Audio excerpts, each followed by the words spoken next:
Hello friends, in today's video, I am going to explain another question, that is, how would you characterize the student and his responses to both the nightingale and the girl he thinks he loves? What happens in the end? What do you think the author wanted to achieve by the end? हा जो प्रश्न आहे परीक्षेत 5 मार्कासाठी तुम्हाला विचारला जाऊ शकतो, परंतु ॲन्सर त्याचं खूप मोठं आहे व्हिडिओमध्ये. परंतु तुमचं स्किल डेव्हलप करून तुम्ही तुमचा ॲन्सर जे आहे तर 5 मार्कासाठी थोडंसं छोटं बनवून लिहू शकता, किंवा आहे तेच तयार ठेवा आणि त्यातलं जे आठवण तर ते एक्झाममध्ये तुम्ही लिहू शकता. तर बघा प्रश्न काय आहे, how would you characterize the student and his responses to both the nightingale and the girl? तर तुम्ही कॅरेक्टराईज करणं म्हणजे वैशिष्ट्य सांगणं. तर तुम्ही ते जे स्टुडंट आहे तर त्याचं कसं कॅरेक्टराईज कराल, त्याचे रिस्पॉन्सेस काय होते, कोणाच्या बाबतीत, नाईटँगलच्या बाबतीत आणि गर्लच्या बाबतीत. नाईटँगलने त्याला हेल्प केली, गर्लनं त्याला शेवटी काय केलंय, धोका दिलाय, मग त्याचे रिस्पॉन्सेस काय आहेत त्यांच्याबद्दल. What do you think what happens in the end, शेवट कसा होतो हे आपण समरीमध्ये पाहिलेलंच आहे, तरी पण इन शॉर्ट आपण बघूयात. What do you think the author wanted to achieve by the end, आणि सगळ्यात शेवटी या स्टोरीच्या माध्यमातून ऑथरला काय अचीव करायचंय, किंवा which message he wanted to tell you that, कोणता मेसेज लेखकांना तुम्हाला या स्टोरीमधून सांगायचा आहे. नाव लेटेस्ट सी, प्रश्न अगोदर समजून घ्या. प्रश्न समजल्यानंतर त्या प्रश्नातल्या 3 टप्पे आहेत, प्रत्येक टप्प्यानुसार आन्सर लिहिण्याचा प्रयत्न करा. तर बघा, the nightingale and the rose is a story in which the first character that appears is a student. First character कोणता आहे या स्टोरीमध्ये? स्टुडंट आहे. He is very important character. This boy is sad because a girl promised to dance with him on condition that he brought her red rose. तर आपण समरीमध्ये पाहिले, मागच्या एका क्वेश्चनमध्येही पाहिले की that boy is sad because he want a red rose for her beloved, for her lover. Now let us see another point. Red roses, but he did not find any red rose. There were white roses and yellow roses, but he could not find red roses. तर बघा, थोडंसं fast घेते या ठिकाणी, कारण अगोदर ते झालेलंच आहे. तर तो मुलगा दुःखी आहे, कारण का की त्याला रेड रोज हवं असतं, आणि या ठिकाणी व्हाईट रोज आणि येलो रोजेस त्याला मिळतंय, रेड रोज मिळत नाही. That is why he is unhappy. Now right अँगलचे काय रिस्पॉन्सेस आहे, किंवा त्या स्टुडंटचं नाईट अँगल बद्दल काय रिस्पॉन्स आहे, त्यानंतर स्टुडंटचा काय रिस्पॉन्स आहे आणि गर्लचं काय रिस्पॉन्स आहे, हे अगोदर आपल्याला बघायचं आहे. Now let us see first response of the nightingale. The nightingale is the protagonist of the story. Protagonist means important character. She is romantic by nature. आणि ती जी ते जे नाईट अँगल पक्षी आहे तर तो निसर्गतः रोमॅन्टिक आहे, and is inspired by students love. And he is romantic, that is why he is inspired by students love. जो रोमॅन्टिक पर्सन असतो नक्कीच त्याला लव वगैरे आवडतं. इन दॅट वे तर तो त्या स्टुडंटचं लव, प्रेम बघून तो पण इन्स्पायर होतो, नाईट अँगल पक्षी. She sings about love all the time. आणि त्याचं इन्स्पिरेशन घेऊन नाईट अँगल पक्षी काय करते की ऑल द टाईम ती सिंग्स लव सॉंग्स, प्रत्येक वेळेस ती लव सॉंगच सिंग करत असते. आता लव सॉन्ग कुठे पक्षी सिंग करत नाही, परंतु या ठिकाणी कवीनं पर्सॉनिफिकेशन हा अलंकार वापरलेला आहे. पर्सॉनिफिकेशन म्हणजे काय, की जे मानवी गुणधर्म असतात ते निसर्गाला लावणं, जोडणं, तर त्याला पर्सॉनिफिकेशन अलंकार असं म्हणतात. का बरं अशा प्रकारचे अलंकार कवी वापरतात? To get her literature, to get her material more attractive, more beautiful, more meaningful. Study material खूप चांगलं होण्यासाठी ह्या प्रकारचे फिगर ऑफ स्पीच वापरावे लागतात. They she sings about love all the time and waits to see it. When she sees the students crying for a red rose, she decides to sacrifice her life to help him out. आपण पाहिले समरीमध्ये, मागच्या क्वेश्चनमध्ये, for the purpose of red rose, एका गुलाबाच्या फुलासाठी that nightingale is ready to sacrifice her life. स्वतःचं जीवन सॅक्रिफाईस करायला तो नाईट अँगल पक्षी काय आहे, तयार आहे. कारण का की ही नो रोमॅन्स. रोमॅन्स काय असतो, ही वॉज व्हेरी रोमॅन्टिक. तो पक्षीही रोमॅन्टिक असतो आणि त्याच्यामुळे तो रेड रोज मिळवून देण्यासाठी स्वतःचा जीव द्यायला तो तयार असतो.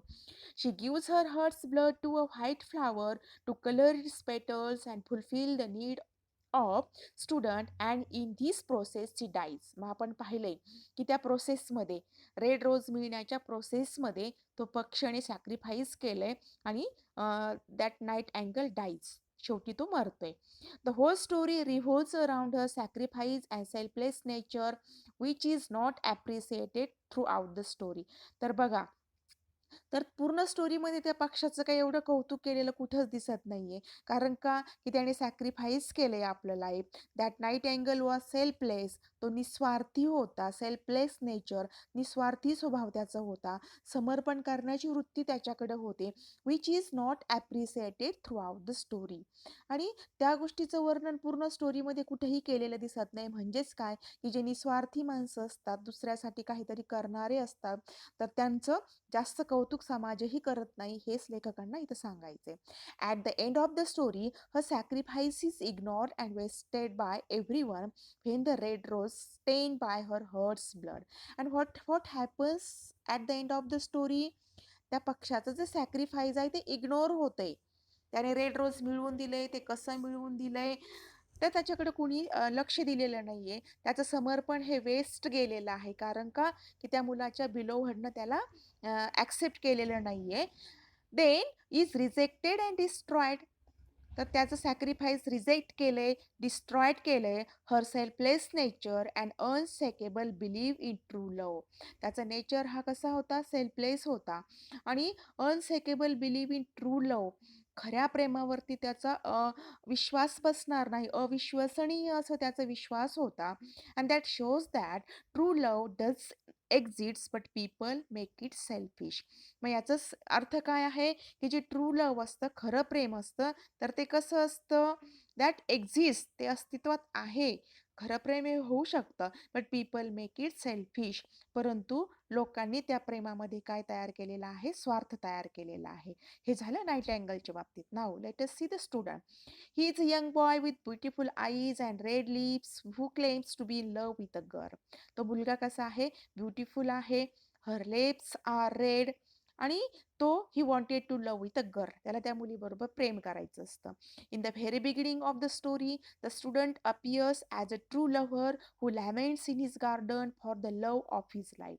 सुरुवातीला हा मुलगा आपल्याला कसा दिसतोय, तर त्या प्रेमासाठी, मुलीच्या प्रेमासाठी गार्डनमध्ये स्वतःला त्रास देत, स्वतः रडत बसलेला आहे मुलगा, हे सुरुवातीला आपल्याला दिसते.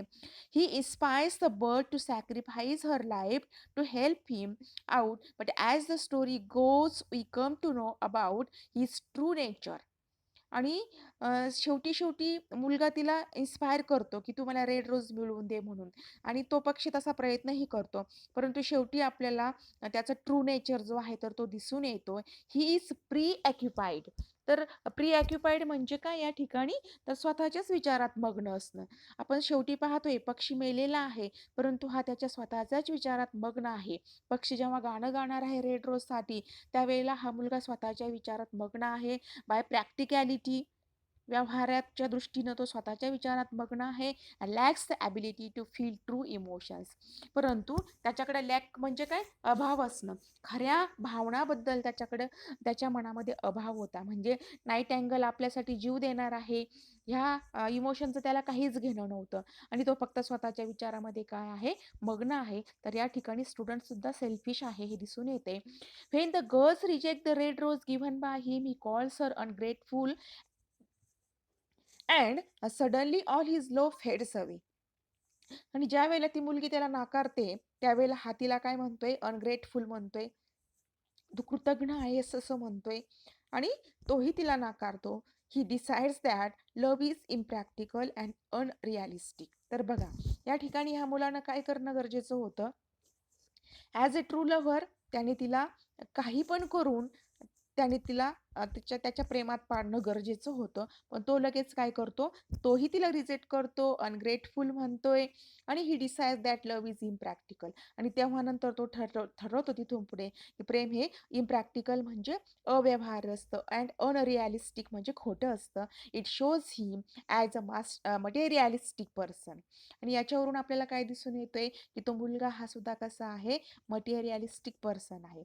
त्या मुलीला, त्या प्रेयसीला विनंती करून, विनवण्या करून, काहीतरी करून त्यानं तिला ॲक्सेप्ट करणं गरजेचं होतं किंवा तिचं मन वळवणं गरजेचं होतं, परंतु तोही तिला नाकारतो. याच्यावरून तो कसा आहे, मटेरियलिस्टिक पर्सन आहे, की जो भौतिक सुखाच्या मागे, ही only wants her physical beauty, शारीरिक सौंदर्य त्याला फक्त हवं होतं. इनर लव त्याचं त्या मुलीबद्दल नव्हतं. Rather than a person who believes in love and selflessness. प्रेम आणि निस्वार्थीपणा ही गोष्ट त्या मुलाकडेही नाही, हे गोष्टीच्या शेवटी आपल्याला दिसून येतं. He does not appreciate night angle sacrifice. आणि मुलीसाठी पण तो प्रयत्न करत नाही. त्यानंतर सॅक्रिफाईसने समर्पण, नाईट अँगलने समर्पण केले, त्याचंही दुःख त्याला वाटत नाही. And does not fulfil her last wish that was to be true to his love. आणि त्याची लास्ट विश जी असते, प्रेमात विजय मिळवणं, तेही त्या ठिकाणी पूर्ण होत नाही. म्हणजेच थोडक्यात हा जो मुलगा आहे, तर या ठिकाणी म्हणजे नाईट अँगलच्या बाबतीतही कोणत्याही इमोशन्स त्याच्याकडे नाहीत आणि मटेरियलिस्टिक पर्सन आहे, ट्रू लव्ह त्याच्याकडे नव्हतं, हे त्याच्यावरून दिसून येतं. Next is the girl. The girl is briefly introduce in the story. She expresses an important theme. She is the student sweeter and professor's daughter. मुलगी कोण आहे बघा, she is also most important character. ती त्या मुलाची प्रेयसी असते आणि ती एका प्रोफेसरची मुलगी असते. She tells the student to bring a red rose for her if you wants to dance with her in the party. आणि ती त्या मुलाला काय सांगते, की तू मला रेड रोज आणून दे जर तुला माझ्यासोबत पार्टीमध्ये डान्स करायचा असेल तर. When the student brings her a bright red rose, he rejects it because he is provided with jewels by another rich suitor. Suitor म्हणजे काय, नवीन मुलगा किंवा नवीन वधू, वर. आणि ती ते फुल काय करते, रिजेक्ट करते. थोडंसं फास्ट घेते, हे सगळं तुम्हाला माहीतच आहे. तर ती ते फुल का करते, रिजेक्ट करते. कारण का, की शेजारचा जो अंकलचा एक मुलगा असतो, तर तो तिला काय आणून देतो, ज्वेल्स म्हणजे रत्न आणून देतो. This act of selflessness shows her as a materialistic and shallow person who values wealth more than true love. आणि या ठिकाणी सुद्धा तिचा सेल्फलेसनेस म्हणजे जो स्वार्थ आहे, तर तो मटेरियलिस्टिक म्हणजे भौतिक सुख, संपत्ती, धन, द्रव्य याच्या मागेच ती असते. आणि एक खूप स्वार्थी, मूर्ख अशा प्रकारची ती बिलोव्हड या ठिकाणी दिसून येते. Because she loves wealth more than true love. खऱ्या प्रेमापेक्षा ती कशावरती प्रेम करते, तर संपत्तीवरती प्रेम करते. हे त्या मुलीच्या बाबतीत दिसून येतं. A sad story about undying and altruistic love. तर अल्ट्रिस्टिक म्हणजे काय, अल्ट्रुस्टिक म्हणजे काय, परोपकारी, निस्वार्थी. तर एक कधीही न संपणारं, अ, परो कधीही न संपणारं निस्वार्थी प्रेम, ही ह्या the nightingale and the rose याचं काय आहे, थीम आहे. Is essentially parable that reads like a romantic story. आणि नक्कीच ही कशी आहे, तर एक रोमॅन्टिक स्टोरी आहे बघा या ठिकाणी. Now let us see another paragraph. And is presented as a fairy tale. आणि ही एका प्रकारची फेरी टेल आहे. In typical Wilde style the narrative is injected. तर ही स्टाईल लिखाणाची, ऑस्कर विल्डे यांची स्टाईल ही कशी आहे, तर त्यांनी खूप सगळं अलंकाराचा वापर याच्यामध्ये केलेला आहे बघा. आयरनी असेल म्हणजे व्याजस्तुती, सरकॅझम, पॅराडॉक्स म्हणजे विरोधाभास अँड सरप्राईज, सगळ्या अलंकारांचा वापर लेखकांनी याच्यामध्ये केलेला आहे. These are all conducts that deliver the same messages. आणि प्रत्येक याच्यामधून सेम मेसेज आपल्याला मिळतोय. स्टुडंट असेल, नाईट अँगल असेल, गर्ल असेल, प्रत्येकाकडून सेम मेसेज आपल्याला मिळतोय. There is no fairness in love or life. Love असेल किंवा लाईफ असेल, त्याच्यात काहीच तथ्य नाही. The nightingale represent the dreamers. Nightingale काय रिप्रेझेंट करतंय, तर ते एक ड्रीमर्स म्हणजे स्वप्न बघणं. Those who decides to love for love's sake and are willing to give up everything to live up to that standard. The bachelor student is also a dreamer. म्हणजे night angle प्रमाणे bachelor student हा सुद्धा कसा आहे, एक dreamer आहे. म्हणजे फक्त स्वप्न बघतो. जसं प्रत्येक माणसं आयुष्यात येतात, लाईफमध्ये येतात आणि स्वप्न बघतात. In that way nightingale आणि स्टुडंटचं कॅरेक्टरिस्टिक तेच आहे. But shallow and a petulant one. Petulant म्हणजे काय, तिरसट, चिडखोर. तो मुलगा आपल्याला शेवटी कसा दिसतोय, पेट्युलंट दिसतोय, चिडखोर दिसतोय. One who does not really suffer the way that he says he does. आणि जे दुःख त्याला प्रेयसीनं त्याला नाकारलं त्यावेळेला व्हायला पाहिजे होतं, तेवढं दुःख त्याला झालेलं नाहीये. म्हणजेच तो चिडखोर आहे, सेल्फलेस आहे. For the love of young woman who refuses him unless he gives her a red rose. आणि ती त्याला रिफ्यूज करते, तर त्यावेळेला ह्याची वृत्ती जी आहे तर चिडखोरपणा त्याचा आपल्याला दिसून येतोय. The nightingale as a martyr for her cause of love goes from rose tree to rose tree in search for that red rose for the allegedly rose stricken man. आणि नाईट अँगल काय करतोय पूर्ण स्टोरीमध्ये प्रयत्न करतोय कशासाठी की त्या मुलाला रोज मिळवून देण्यासाठी, रेड रोज मिळवून देण्यासाठी, एका झाडाकडून दुसऱ्या झाडाकडे, दुसऱ्याकडून तिसऱ्याकडं रोज मिळवण्याचा तो प्रयत्न करतोय. The red rose would come at a very high price. The life of the bird. For this reason, the nightingale feels that to sacrifice for a principle that she truly abides by makes her believe even stronger. म्हणजे तिने sacrifice केलं, स्वतःचं जीवन sacrifice केलं. कशासाठी? तर तिला एक तिचं एक ड्रीम होतं, की तो मुलगा प्रेमामध्ये यशस्वी होईल. त्याचं प्रेम हे स्ट्रॉंगर बनेल, अशी तिची श्रद्धा होती, विश्वास होता. आणि म्हणून नाईटँगलने स्वतःला सॅक्रिफाईस केलं. If you want a red rose, said the tree, you must build it out of music by moonlight and stain it with your own heart's blood. आपल्याला हे माहीतच आहे की ते रेड रोज तिने कसं मिळवलं. You must sing to me with your breast against a thorn all night long. You must sing to me and the thorn must pierce your heart and your life blood must flow into my veins and become mine. तर म्हणजे त्या ठिकाणी त्या पक्षाला काय सांगितलं होतं की तू त्या रेड रोजच्या झाडाच्या काट्यावरती बसल्यानंतर तुझं ब्रेस्टमधून त्या काट्याच्या माध्यमातून तू त्या झाडाला रक्त पोहोचव. रक्त गेल्यानंतर माझ्या झाडाला रेड रेड रोज येईल. दिस इज अन अल्टिमेट सॅक्रिफाईस. आणि हे त्या नाईट अँगलचं काय होतं? सॅक्रिफाईस होतं, समर्पण होतं. But the nightingale accept and thus she dies. आणि नाईट अँगलला ते माहिती होतं की आपला जीव जाणार आहे, तर तरीसुद्धा तिने ते चॅलेंज ॲक्सेप्ट केलं आणि ती स्वतः काय झाली? एक्सपायर झाली. याच्यातून त्या नाईट अँगलचं सॅक्रिफाईस जे आहे तर ते आपल्याला दिसून येते. Unfortunately the bachelor could not even understand the message that the nightingale sends right before dying. आणि दुर्दैवानं काय झालेलं आहे, तो जो बॅचलर स्टुडंट होता, म्हणजे आपण म्हणतो ना की प्रेमांधळं असतं, प्रेमात चांगलं काय वाईट काय हे आपल्याला कळत नाही. तसंच त्या मुलाला नाईट अँगलने सांगितलं होतं की मी माझा जीव देणार आहे, समर्पण करणार आहे तुझ्या रेड रोजसाठी. तर हे त्या मुलाला कळालंच नाही. एखादा म्हटला असतं नको की प्रेमासाठी तू तुझा जीव देऊ नकोस, परंतु ही गोष्ट त्या मुलाला काय झाली? कळालीच नाही. In a very heartfelt and dramatic moment the nightingale आज the student to do something in exchange for her sacrifice. आणि नाईट अँगल त्या पक्षाला म्हणजे हेही म्हटला होता की माझ्या सॅक्रिफाईस करण्याच्या अगोदर तू काहीतरी रेड रोज मिळवण्यासाठी कर. परंतु ही भावना त्या मुलाला समजलेली नाहीये. म्हणजेच तो मुलगा कसा होता? तर इमोशन लेस होता, कुठल्याही भावना त्याच्याकडे नव्हत्या, सेल्फलेस होता तो. All that I ask of you in return is that you will be a true lover. आणि नाईट अँगलला काय वाटायचं की तुम्ही ट्रू लव्हर आहात, तुमचं प्रेम हे शेवटी सक्सेस झालं पाहिजे, प्रेमावर तुला विजय मिळवला पाहिजे, असं नाईट अँगलचं म्हणणं होतं. आणि म्हणून त्याच्या प्रेमासाठी यांनी सॅक्रिफाईस केलं. आणि according to nightingale, for love is wiser than philosophy. नाईट अँगलचं म्हणणं काय होतं की प्रेम हे खूप मोठं आहे. कशापेक्षा? फिलॉसॉफीपेक्षा. Though she is wise and mightier than power, though he is mighty, flame coloured are his wings. म्हणजे मायटर दॅन पॉवर, म्हणजे लव्ह हे सगळ्यापेक्षा श्रेष्ठ आहे, असं नाईट अँगलचं म्हणणं होतं. आणि म्हणून तिने समर्पण केलं. तिचे जे फ्लेम होते, कलर्ड आर हिज विंग्स, तिच्या पंखांचा कलर हा फ्लेम होता. And coloured like flame is his body, तिची बॉडी फ्लेम कलर सारखी होती. His lips are sweet as honey, आणि त्याचे लिप्स जे होते तर as sweet as honey. And his breath is like a frankincense. Frankincense म्हणजे काय? धूप. आपण देवासमोर जो धूप लावतो तर तो. तर त्याचं ब्रीथ जे होतं तर ते धूप प्रमाणे होतं. Nothing happen, the sacrifice brings no Joy.